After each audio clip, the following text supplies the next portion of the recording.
Welcome to the Movers and Shakers podcast, where real students are doing real deals in the world of multifamily real estate. I'm Vince Gethings, the owner of the Wheel Well Profits Academy. Listen in as we dive into the journeys of driven individuals who are turning their dreams into reality. These people are just like you, taking action and making things happen. If you enjoy the show, please like, subscribe, and if you're ready to take action, check us out at wheelwellprofits.com to learn more about our incredible community. Let's get started.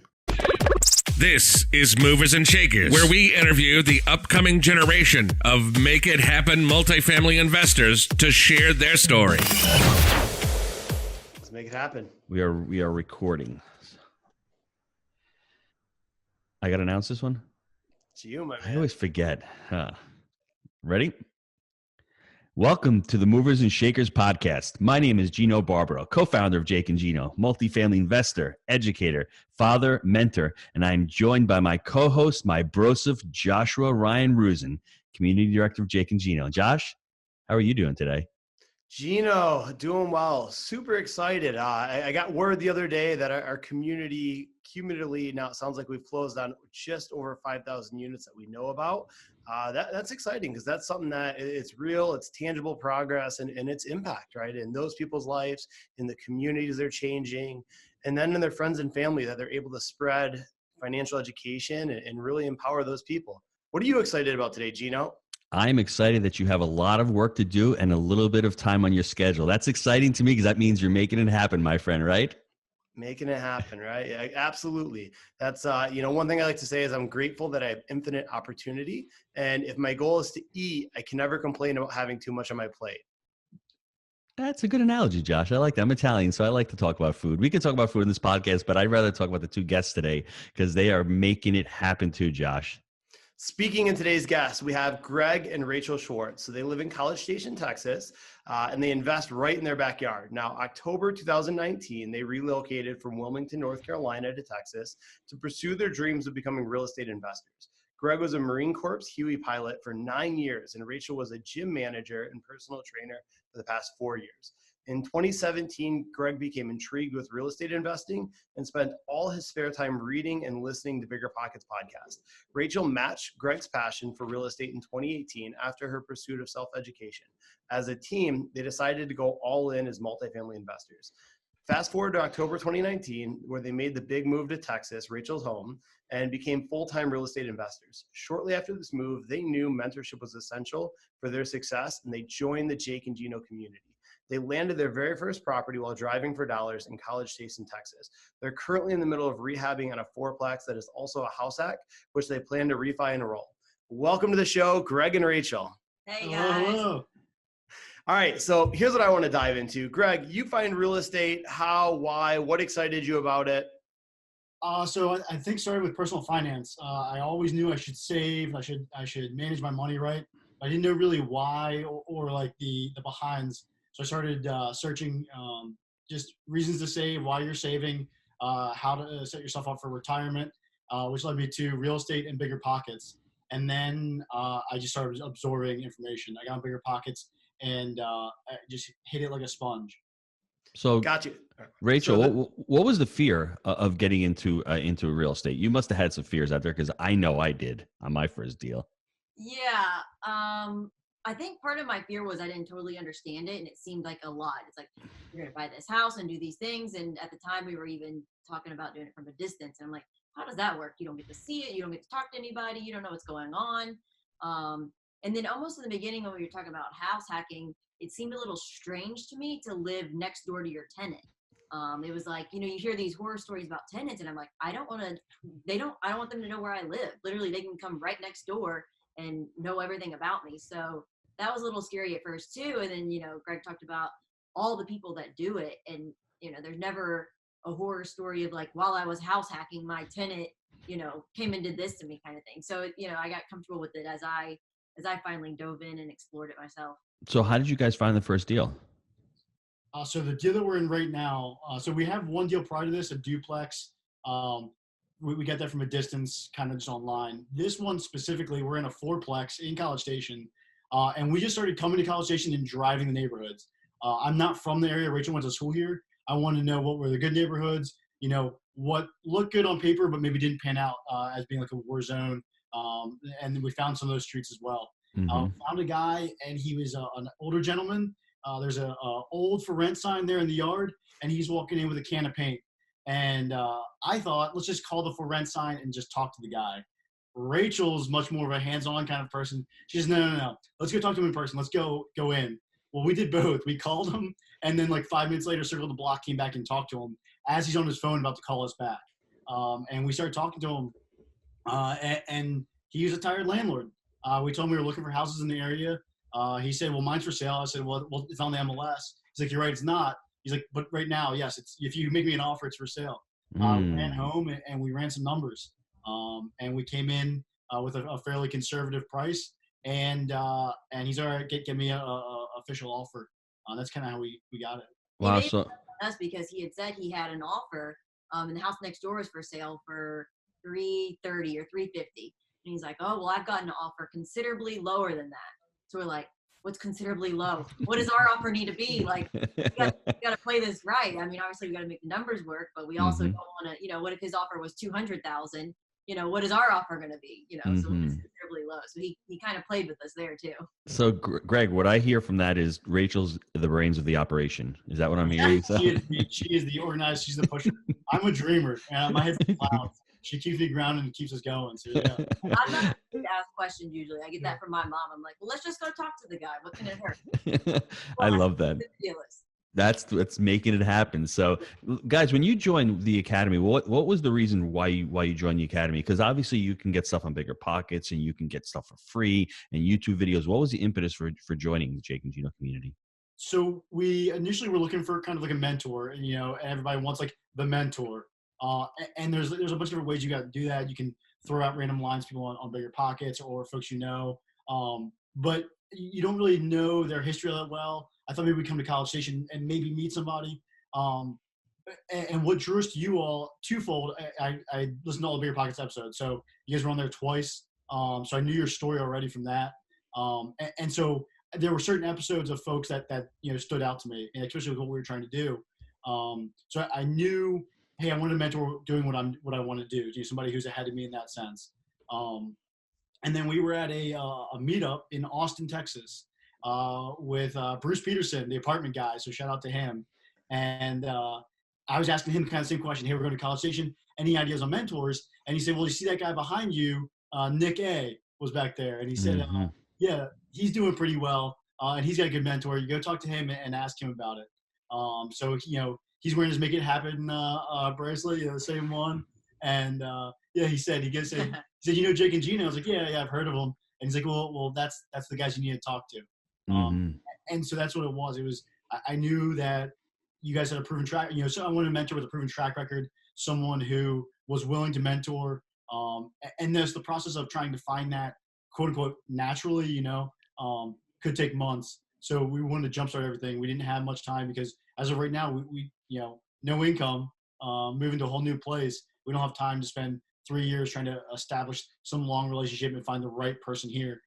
We knew you guys were the right people because we had already heard you, listened to you, podcasts and stuff like that. So there's so many questions I have to dive into, but the first thing is, I think one of the values is the private Facebook group. And I saw Rachel post something about pest control, and we can talk about the pain points, because everyone's going to say real estate's risky and it's a hard work, but what isn't risky? I was up in New York this weekend and people sit in traffic for an hour and a half commuting each way. They're 3 hours a day to commute. Is that risk? To me, that's not risky. To me, that's the death spiral. So if I've got to deal with some issues with tenants and some people not paying me, I would take that any day of the week than spend 3 hours away from my family commuting. That's just the way I look at things. It's all the way you look at things. So Rachel, share the story about pest control, because you put the post up. I mean, so many people had advice for you and people who are doing it. See, the whole thing in life is, if you're going to take advice from somebody, take advice from somebody who's done the lumps, who's taken the lumps, and who has the experience. So you're rehabbing these units. What have you really learned from the community as far as rehabbing? Because we talked about the I'm mentality. So let's share that a little bit with the listeners. Yeah. So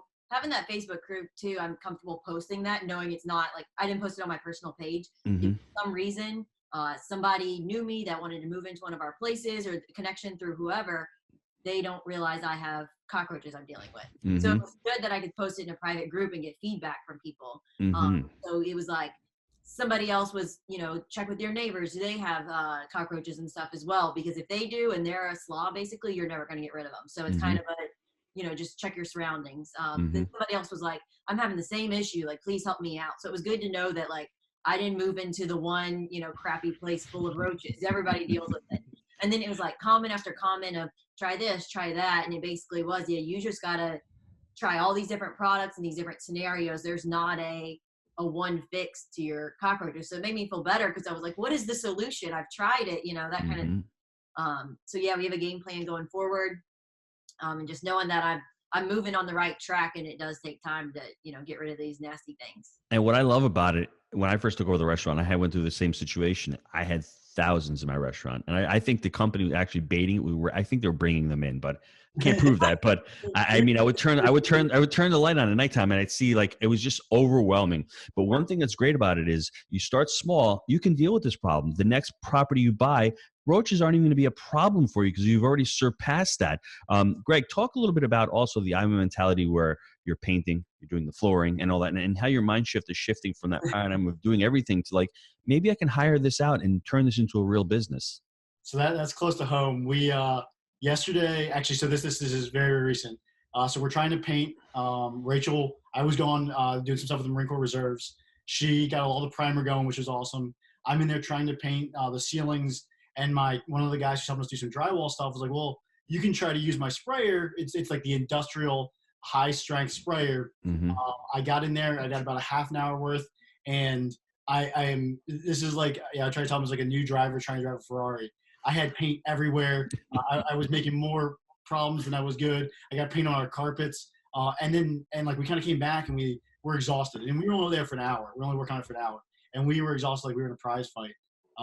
And it was kind of like, shoot, what we're trying to do. We knew we were doing too much at that point. So what does it cost to hire a painter?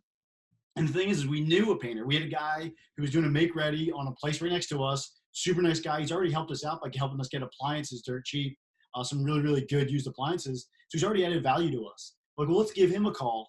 It's a guy we trust. We know he does good work. We've seen it. And we've known that for the last 2 weeks, but we haven't called him because we thought we could go up there with this high power sprayer and quote unquote, do it ourselves. But that's not where we should be focusing right now. Like that's a low cost job. We can definitely get someone hired out for. I just wish I could see Josh doing that with you. That would make my week. I would love to see that. Put me and Josh in that room. I'm telling you, I've got a lot of skills. That is not one of my skill sets right now. So that's like me washing dishes at the restaurant years ago. I thought I had to do it all. I'm going to do this and I'm going to do that. And I think through the community, I think that's one of the things that you're going to learn. It's really, multifamily is really a business, and those are low cost skills. And you had also told me, which I think is everyone should listen to this. If it takes you 2 weeks to get all that work done, but you can get it done in a day and you can rent out your apartment 2 weeks quicker, you'll probably make it up on that. And then you're not wasting your time on that. You're out there raising capital, looking at other deals, and just doing tasks that generate more revenue. So I think that's one of the shifts that's really important when you first start in multifamily or in any business. I think you have to learn it. I think you have to go through the ropes and see it yourself and deal with the cockroaches and deal with the turning of the apartments. But then after that, once you learn the process, you can try to systemize it and try to find somebody to help you out by that. So that's awesome. Now, we live by education times action equals results. Greg and Rachel, you've gotten massively educated over the last few months. And Greg, you're taking massive action. I'd love for you to share the story about where you're working now and how you're adding value to that team and how ultimately that's going to bring you more deals. Okay, so it started with the education. So it started on Bigger Pockets. And then what I love about all these podcasts is the recommendations of the books at the end. So I had a 7-month deployment on a Navy ship where I brought all those books with me, downloaded a bunch of podcasts, and while everyone else played video games, I studied for 7 months. So how did that work? I'm sorry, I didn't mean to cut you off, but how does that feel when everyone else must have been like, what are you doing? Let's hang out. Let's just chill. You don't have to do that. Let's go play, Call of Duty, right? How did that work? How did you stay focused? So I developed a reputation with them before that. They kind of knew what I was trying to do. And it's a really great community. So the Marine Corps, so they knew I was getting out soon. And that's a big scary thing because, we've got pretty good pay as officers in the Marine Corps. And you've got you got a check coming in as a W-2 every 2 weeks. And you get all the benefits. So everybody knows that there's it's a nerve-wracking thing to do to get shift to the real world. So they knew that's what I was going through. And they accepted that. And really we're pretty encouraging in a Marine Corps kind of way. So very sarcastic with it. But they're like, they even dealt with me teaching them some of what I was learning, because I found out I'm an educator. So I learn stuff a lot better when I'm teaching. So coming off that MU, I got my real estate license, decided to go with Keller Williams, mostly because I've read all his books now. Big fan of The One Thing and his Millionaire Real Estate Agent, Millionaire Real Estate Investors book series. So I joined Keller Williams, and at Keller Williams, I was at one of our meetings. I mentioned how I'm into multifamily. One of their agents there was like, "Hey, I've got a client. He wants some investment advice, and I just don't know anything about investing." I'm sitting here looking at a seasoned Keller Williams agent, thinking, "Man, this guy knows everything, and he knows his niche really well. He knows luxury homes very well, and he can sell those better than the best of them. However, he just doesn't do multifamily." So I sat down with him. We had coffee over an hour. I gave him a crash course in basic evaluations, so that he doesn't look like like a fool sending his client deals that don't make sense. And I came with energy, and I was all hopped up on coffee because we had met at a coffee shop, and that's one of my crutches. So I'm two cups of coffee in and firing cap rates and NOIs and all this stuff to him. And turns out he worked for, and his mom owned the Extra Mile Real Estate Group, part of Keller Williams. And so he went back and talked to her, said, "Hey, there's this guy. He doesn't know anything about selling houses, but he knows a lot about multifamily." And they don't have that as part of their group. It's not part of their business right now. But they saw that there was value add there. So despite me being a very junior agent, by having that knowledge and taking the action and helping him out, providing that value to him, they then provided value to me by bringing me on the team. So Rachel, what would you say with that is? Would you call it a seek to serve kind of mentality where you're not really even asking for anything? You're just giving a lot of advice and you're taking massive action? Absolutely. Yeah. That's Greg to a T. He's always willing to share what he's learned, what he thinks, he's here to help, and his big thing too, we're in a college town. So whether it's a luxury duplex or just your average duplex, Texas A&M University is a big tradition school. So parents come here, kids are most likely to come here.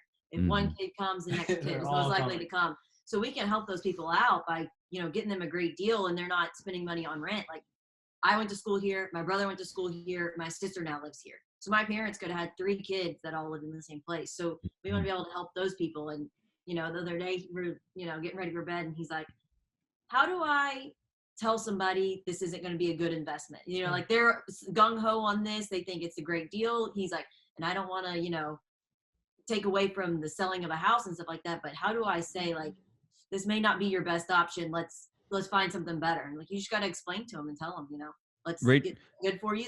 The numbers show it. I just want to ask you, Rachel, how has this multifamily changed your life over the last year? In a lot of ways. So one, I really started learning it about a year ago. Just trying to get all your basic knowledge, why we're doing it, what's involved in it and things like that. So I started learning that stuff. I've started learning about cap rates, NOI, which is, Greg speaks fast and he's got an engineering mind and I do not. So the way he explains things, the way I understand them are totally different.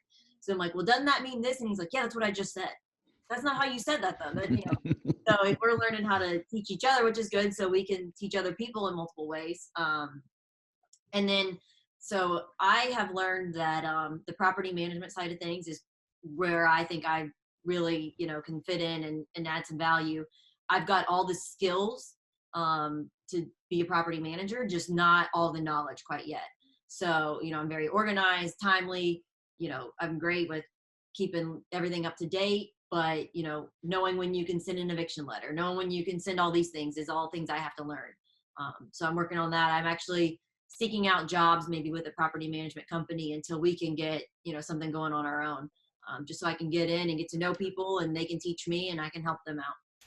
I see a future episode on the multifamily zone on how to work with spouses, because I want to ask that question. But that's a really, because you're both young, you're both starting a new endeavor, you're probably both overwhelmed, you have different skill sets. And what I heard from you is, I want to stay in my own lane, which very rarely do couples do that. one of them wants to step bounds over the other one's job, and like, so I want to ask that question. We're going to get deep into another episode, but how do you both work together? Give us some tips to the listeners out there if they're going to start working with a significant other, or a partner, or a spouse.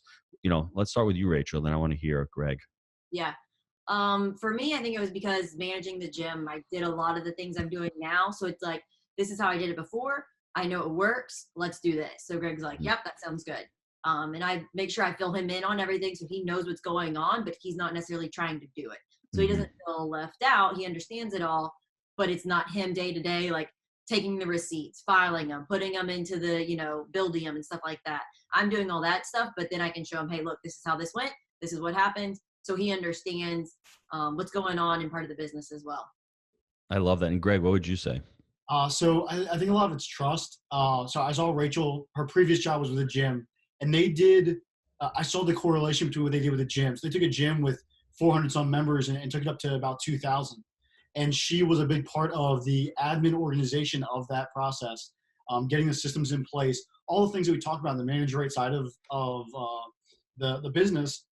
She did all of that, but it just needed to be shifted to property management. But because of that, I knew that if she put a system in place, it was going to be maintained. I didn't have to look over her shoulder, second guess her. So, and that's where that trust comes in. I trusted that if she said she was going to do something and she's putting a system in place, and that was her, like you said, her lane, she had it. I think in the same sense, I feel like she trusts me, hey, this is a good deal. Like this fourplex, Rachel doesn't run numbers. So when we made that offer, I was running all the numbers and I was like, hey, does this look right to you? And it was kind of like if these are the numbers and these are what you see, then let's do it. So there wasn't hesitation there. So I think that's a big part of that. So you had mentioned previously, in not these kinds of words, but you would be the visionary and she'd be the integrator part. Would that be safe to say? Absolutely. Yeah. The joke is that I'm about 37 steps ahead of where we currently are. So she brings me back to steps 1 through 5, and I stay in there as long as I can. And then, my visionary brain takes me to 3 years down the road. So I mean, that's kind of the part of the teamwork too. Part of those lanes, Rachel's lane is day to day, and she is awesome at the day to day. And I am just running. I'm just swinging for the fences every single time. So I think you need a little bit of that though, because the day-to-day can be grueling. And if Rachel's doing day-to-day, she can't think a year ahead, well, we're going to start accumulating more properties, or we're going to add on a property management company, or we're going to do something at Keller Williams, because it's hard to do that. So to balance the two, that's what the great thing about partnerships is. And how has it affected, the relationship, the marriage? Because for me, I've worked with my wife since we've been married, whether it was at the restaurant, whether it's homeschooling the kids, whether it's Gino's family, Jake and Gino. How has it affected you guys in that relationship? Because people say they fight and they argue, but for me, it's like if you're doing a business with your wife or your spouse, it's really communicating and you can enjoy it. It's not going to be, not all sunshine and rainbows, but it's, you're doing something that's intimate and working together. So how's that affected you all? It's been good. I mean, we're learning a lot about each other. I mean, things we already knew. It's just, knowing each other and knowing when, whether somebody's frustrated with the project, not even, don't take it personally kind of thing. My parents have worked together for 20 something years, and they literally work side by side every single day. So I've seen that. And, I understand that working with a spouse can be difficult. But yeah, I think it's just knowing that when things go wrong, it's not your fault or anybody's fault. It's just what's happening, get it together and move on. Greg gets frustrated really easily. So I just let him do his thing and I keep doing my thing kind of thing. Mm-hmm. Yeah, we don't think it personally. We know that the frustration is in that particular learning, and it's those learning moments when you're most frustrated. Like the hard learning moment yesterday, like we don't need to be painting this right now.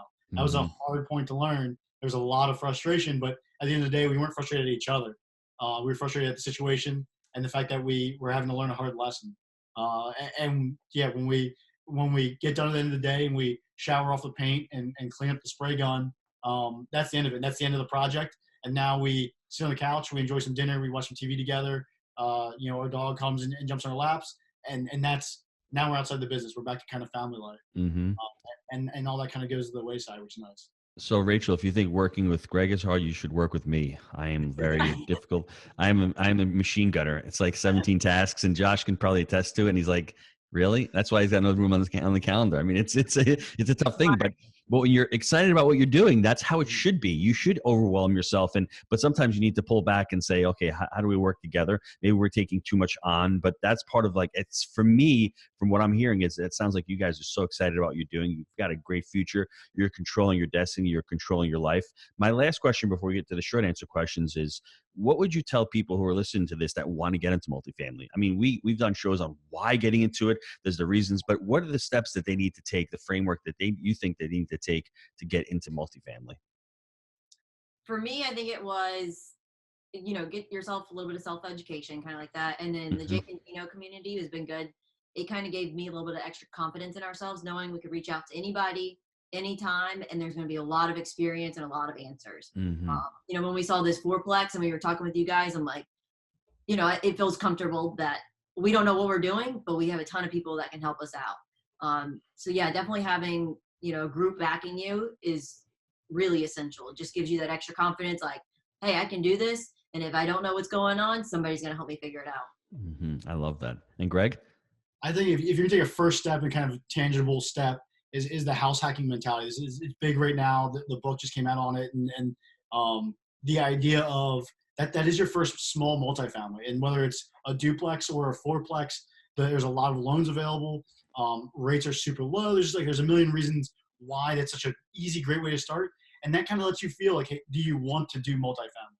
If you're kind of, I don't know, you can take a lot. It's a lot less risk. You can, you're not going to lose it all. I don't think, doing it that way. Whereas if you jump right in with a syndication on a 100, unit place, that's a lot. There's a lot of risk with other people's money. But on an actionable step, man, go out there and buy a duplex, especially if you're young and you're just, hey, I don't know what to do or what my next step is. Man, find a $250,000 duplex that rents out $1,200 per side and just hop in. Start renting, start having tenants. I love that. And let me just add a couple other things though, which I think is important. Obviously, joining a community of like-minded individuals is important. Getting educated is important. But Greg also took an amazing step. He actually got into the business. He became a licensed realtor. And he's not doing that for commissions. He's doing that for the experience, for being around other like-minded individuals, for that ability to be able to seek and serve other people. And all of a sudden, when you're in it full time, you've got all these other experiences and all these other abilities to connect with people. And you're, as we say, there's that reticular activating device in your brain where opportunities are coming to you because you're focused on it. Unfortunately, sometimes when you're in a W-2 job and you've got to go commute and do all this and you're trying to do it, full time, and you're trying to do real estate part-time, it's going to take you a little bit longer. There's nothing wrong with that because I ended up doing that. It just took me a little bit longer. But once I left my job and I went into real estate full-time and I did Jake and Gino full-time, the opportunities came about. So it's awesome that you guys are able to do that and just go in full bore. I love that. Let's take a quick time out to hear from our sponsors. Gino and I are super excited to tell you about the audiobook version of The Honeybee, which was recently released. The Honeybee tells the story of Noah, a disappointed, disaffected salesman who feels like his life is going nowhere until the day he has a chance encounter with a man named Tom Barnum, the beekeeper. In his charming, down-home way, Tom, the bee man, teaches Noah and his wife Emma how to grow their personal wealth using the lessons he learned from his beekeeping passion. In the audio version, Gino and I sat down for an exclusive interview after each chapter where we elaborate on the stings we felt throughout the business, the importance of scaling up, and how we've been able to create multiple streams of revenue. For more information and to get your copy of the audiobook, visit jakeandgino.com/honeybee. All right, Greg and Rachel, I have some short answer questions here for you. So what is your favorite book? And I guess Rachel will start with you, and then Greg, you can answer as well. Yeah, I think my favorite one is Set for Life. That was the one that Greg was like, okay, read this one. Let's start here. And after that, I was like, okay, yeah, this makes sense. Let's do this. That one's the one that got me started. So I am definitely ADD when it comes to stuff. As a young man, I wanted to be an engineer, and then I joined the Marine Corps. And then I got out. I wanted to flip houses. I wanted to wholesale. I wanted to do all this stuff. And the one thing kept me focused. So after reading Gary Keller's and Jay Papasan's The One Thing, it really makes me stop and say, hey, like, what do I need to be doing? I don't need to be flipping. I don't need that's not my thing right now. I want to be in multifamily. I want to help buy and sell multifamily. That keeps me focused. I think it's huge. I think, Greg, I want to jump in and ask this question. How do you avoid, you told it really nicely, the shiny object syndrome? How would you tell people out there? Because it's real. Because crypto one day, single family the next day, office space the next day, self-storage the next day, mobile home park the next day, and you don't really become an expert at anything. So for you, how would you tell listeners, let's stay focused on one niche? It's super hard. I like analogies. So for me, I relate a lot to working out. And if you see someone who goes to the gym and they try P90X one day and they try to bodybuild the next day and they find a workout on Pinterest the next day, those people never really get truly in shape or they never meet those goals. Whereas if you want to just get big, then you get a bodybuilding program and they say minimum of 6 months on that program to see any kind of results. If you want to lift bigger, you go to a powerlifting workout. If you want to be, the CrossFitter, you do CrossFit, but you do it for 6 months. And so that's what I related back to because I've been pretty successful there. I've seen those results. And so now I know, like, hey, I don't need to jump around between all these different workouts. Same thing in the business side of life. Like, just focus on that one thing that keeps you in line, and then you'll see the results. Love that. Yes. Okay. What about your best habits for success? And Rachel, we'll start with you and then go to Greg again. I think my best habit for success is a routine. I'm a very routine person. We get up at the same time every morning. We've switched our gym routine to the morning now. We were kind of going the afternoons before, but the morning works better for us. So it's wake up, coffee, gym, you come back, get breakfast, and then you start doing things. And I have always a list of things I'm doing on that day, a schedule for anything that's happening that day. I'm a hard planner type person. I'm trying to get into the digital planner with Greg over here, but we've got everything we know each other's doing, and it's just keeping everything aligned and organized and having that routine of always doing the same thing.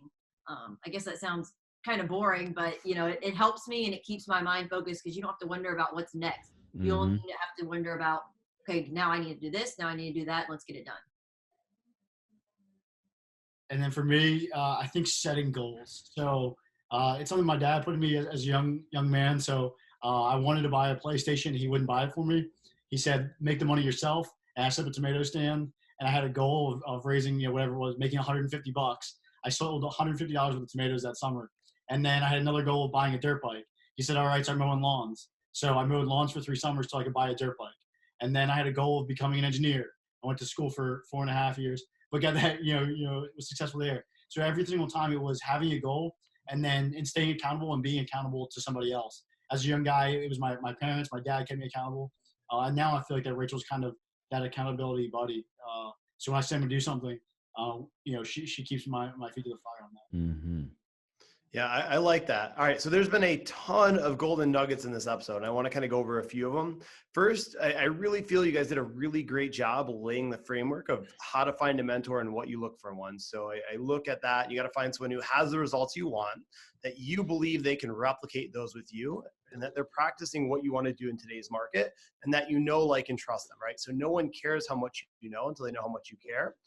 The next one was the I'm a mentality, right? So a lot of times people are stuck being solopreneurs and stepping over dollars to pick up pennies, where if we can scale and realize that time's our most valuable asset and leverage other people's time, it's what allows us to grow a true business. Next, I think, is really just adding values to others and the go-giver mentality and seeking to serve. And as we saw, Greg, you were able to land a position at Keller Williams simply just sharing your knowledge base and willing to take that time. So love that. And then working together with your spouse or business partner. So there's a lot of trust that goes on there and communication. And it also comes down to saying what you're going to do and doing what you say you're going to. Gino, I know you have some to add to that. What do you have for us? Well, the biggest one, you said the seek to serve one. That's an important one for me.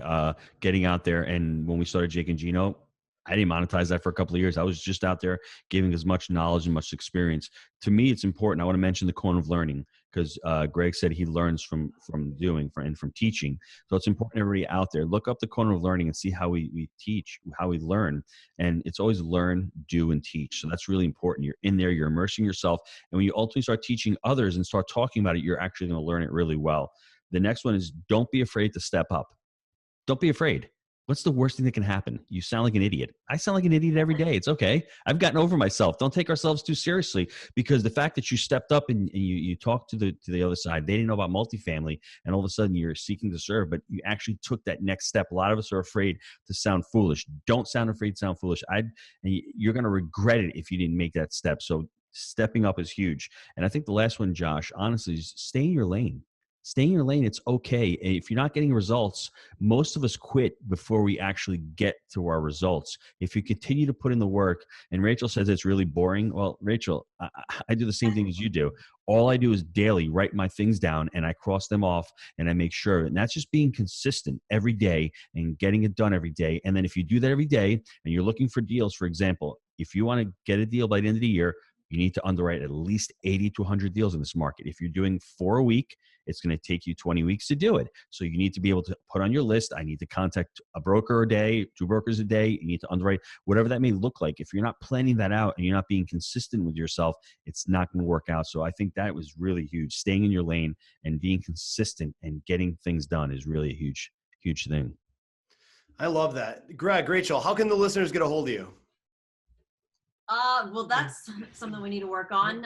We have tried to start a YouTube channel. So we actually met up with somebody through Bigger Pockets, a young guy who he's great at video production and stuff like that. And he wants to learn multifamily investing. So we've connected with him, and he is trying to get us up and running with the YouTube channel.